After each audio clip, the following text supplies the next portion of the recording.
Go to S video card,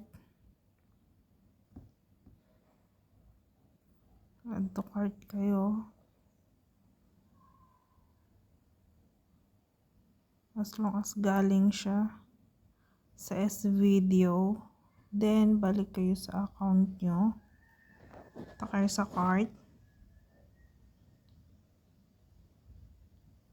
As long as added siya from S video, pwede na siyang i-check out.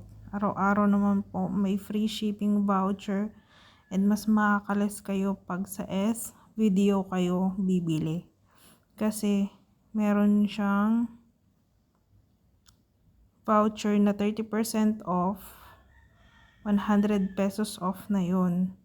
Depende sa dami ng quantity na bibili nyo.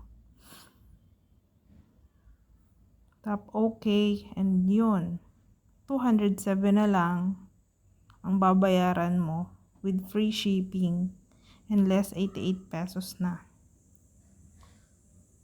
Nasa sa inyo na kung anong option ng payment ang gagawin nyo. Pwede ang GCash, pwede ang yan.